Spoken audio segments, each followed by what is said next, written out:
Atenção! Pare! Ouça! Deus vai falar com você. A partir de agora, entra no ar. 15 minutos com Deus. Povo de Deus, a paz do nosso Senhor e Salvador Jesus Cristo, evangelista Aguinaldo Gomes, de volta aqui na sua rádio e juntos, mais uma vez, teremos 15 minutos com Deus. Juntos meditaremos mais uma vez na palavra de Deus, na Bíblia Sagrada, e hoje eu quero compartilhar com você que nos acompanha Lucas capítulo 7, versículo 11 a seguir. Essa passagem vem nos falar sobre o filho da viúva de Naim, do versículo 11 ao versículo 17, em Lucas capítulo 7. Assim diz a palavra de Deus. E aconteceu pouco depois ir a ele à cidade chamada Naim, e com ele iam muitos dos seus discípulos e uma grande multidão. E quando chegou perto da porta da cidade, eis que levavam um defunto, filho único da sua mãe, que era viúva, e com ela ia uma grande multidão da cidade.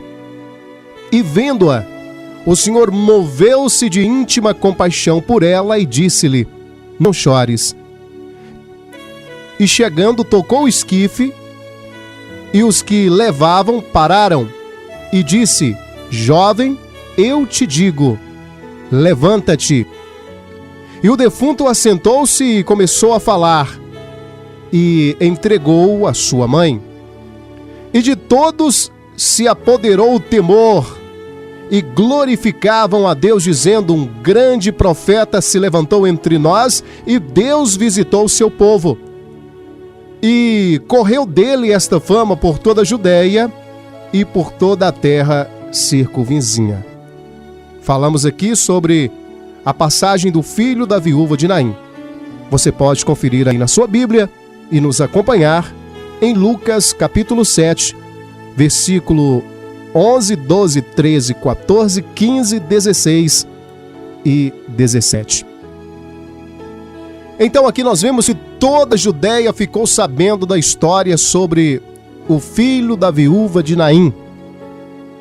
Naim, que em hebraico significa bela, graciosa, era uma aldeia construída próximo ao Hermon, a sudoeste de Nazaré. Naim está situada na região de Sunem, onde morava a Sumanita, figura muito conhecida no Antigo Testamento. Atualmente, Naim é uma pequena cidade edificada sobre os escombros da aldeia que existiu. Jesus percorreu 38 quilômetros vindo de Cafarnaum, onde curou o escravo de um centurião, como começa nos relatando o capítulo 7 de Lucas. E aí ele pôde chegar a Naim na parte da tarde, horário em que normalmente se realizavam os funerais. E ele estava acompanhado por muitas pessoas, como sempre. Jesus andava cercado de multidões, pessoas felizes que glorificavam a Deus pelos sinais que haviam visto. Mas Jesus, quando rodeava e subia a encosta que leva à cidade de Naim, o que acontece? Ele encontra um cortejo fúnebre. O morto era um jovem, filho único de uma mãe viúva, o filho da viúva de Naim. O cortejo fúnebre seguia em sentido contrário ao de Jesus. Ou seja, Jesus estava indo e o cortejo estava vindo. Então o cortejo seguia em sentido contrário ao de Jesus, para o cemitério, que se localizava, conforme o uso dos hebreus, a certa distância das casas, fora da povoação. A 10 minutos a leste de Naim, ainda hoje são vistos sepulcros abertos na rocha. E a esse contraste de ânimos. De um lado, uma multidão alegre pelo que presenciaram com Jesus. De um lado, uma multidão glorificando, feliz. Do outro lado, parentes e amigos chorando a morte daquele filho querido, daquela viúva. Então, eis que ali havia um contraste. Uma coisa era diferente da outra. Uma situação não era igual a outra situação. Lucas 7, no versículo 12, vai nos dizer: e quando chegou perto da porta da cidade, eis que levavam um defunto, filho único de sua mãe, que era viúva. E com ela ia uma grande multidão da cidade.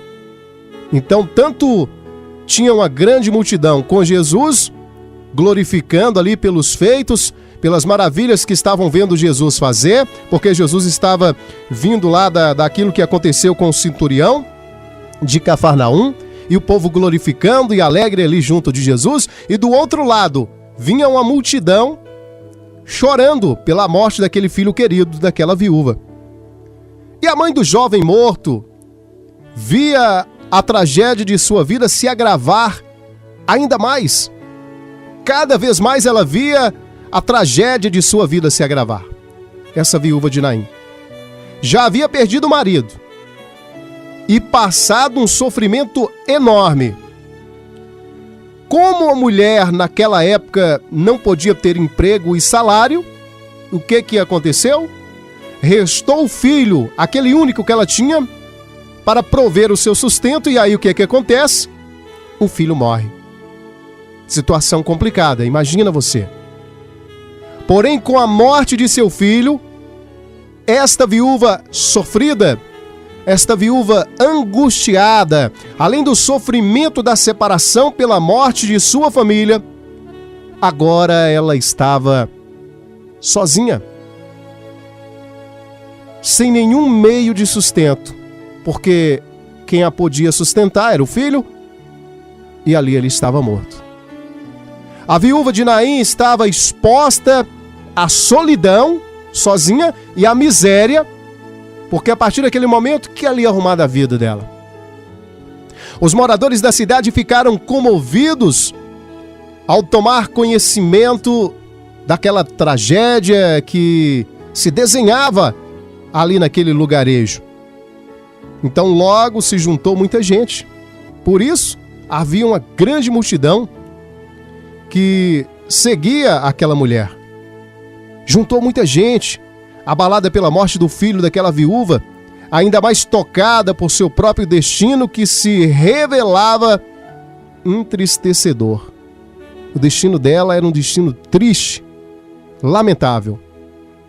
Mas aí, quando acontece aquele encontro, eis que vem a ressurreição daquele filho amado, daquela mulher triste.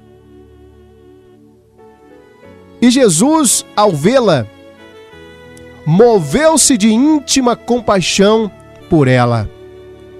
Sabe por que Jesus moveu de íntima compaixão por ela? Porque Jesus conhecia a situação daquela mulher. Jesus sabia no íntimo que aquela mulher estava passando e posteriormente iria passar por mais sofrimento ainda. E Jesus, ao vê-la, moveu-se de íntima compaixão.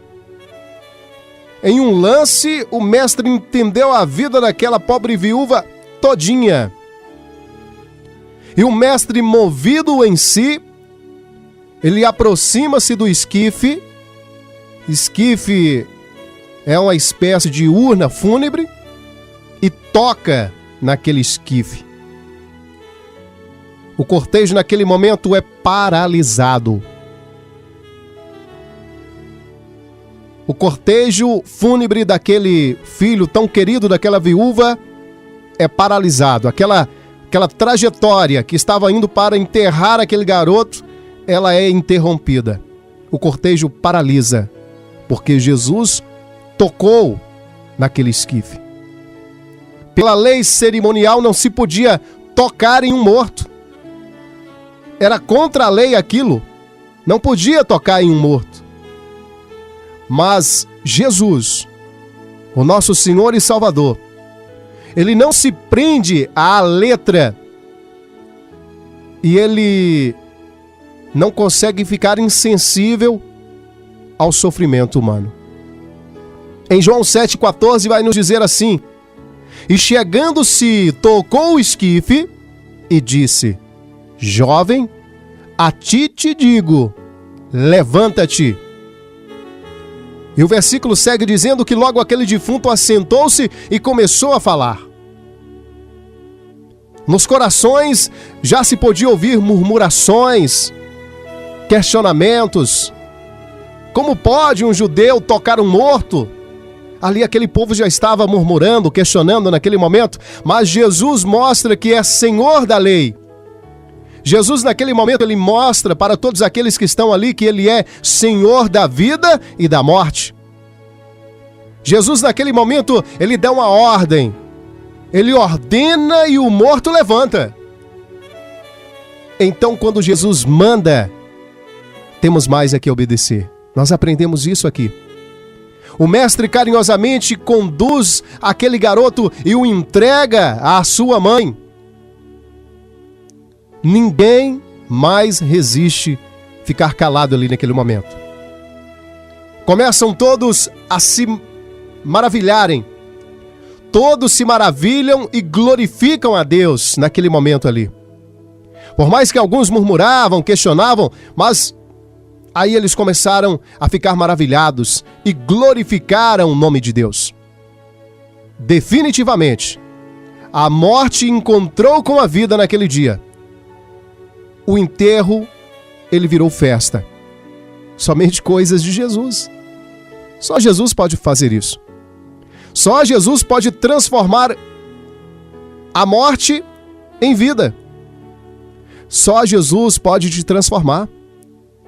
Só Jesus pode te tirar dessa situação que você está nela. Coisas de Jesus. Aquele enterro virou festa.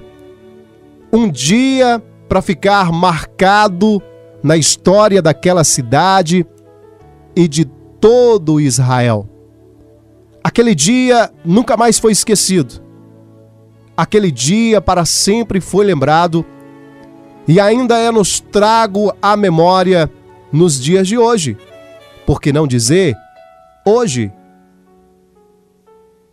Um dia marcante na história. Um grande milagre. E o mundo todo, como aquela multidão que estava ali, tanto vindo com Jesus e aqueles que estavam indo acompanhando o enterro, puderam ver aquele grande milagre, aquela grande transformação que Jesus fez. Coisa inesperada, como eu disse aqui, coisa de Jesus. Assim como aquela grande multidão, uma encontrou com a outra, aquela aí virou uma multidão mais grande ainda, né? Assim como aquela grande multidão presenciou, viu e ouviu aquilo, nos dias de hoje, meu irmão, minha irmã, você que nos ouve, você que nos acompanha, você que está por aqui nesses 15 minutos com Deus, nós precisamos anunciar para o mundo. O mundo inteiro precisa saber que todo aquele que crê em Jesus, com certeza, ainda que esteja morto, este viverá. Essa passagem aqui, sobre o filho da viúva de Naim, essa ressurreição do filho da viúva de Naim, ela nos deixa claro isso, claríssimo, que todo aquele que crê em Jesus, ainda que esteja morto, viverá. Creia em Jesus. Eu não sei a situação que você está passando na sua casa, na sua família, no seu trabalho.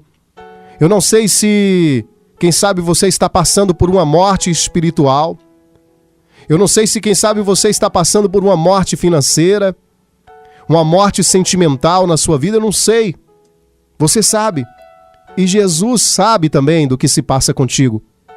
Então creia em Jesus, porque todo aquele que crê em Jesus, ainda que esteja morto, viverá. Somente Jesus pode nos dar vida e vida em abundância. Depois dessa linda mensagem, dessa passagem que é nos deixada aqui no livro de Lucas, capítulo 7, a partir do versículo 11 até o versículo 17, eu quero orar com você. Pai querido e amado, Deus, em nome de Jesus, neste momento nos elevamos o pensamento a Ti, Pai. Primeiro para agradecer ao Senhor pela nossa vida e pedir ao Senhor que venha nos perdoar pelos nossos pecados, pelos nossos erros, pelas nossas falhas, pelas vezes que magoamos o Espírito Santo do Senhor em nossas vidas. Deus, em nome de Jesus, nós clamamos a Ti, Pai, que restaura a nossa vida.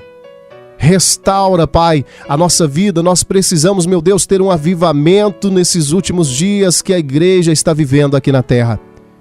Deus, Pai amado, bendito e fiel, nós precisamos, Pai, de um avivamento. Nós precisamos de uma ressurreição espiritual em cada um de nós.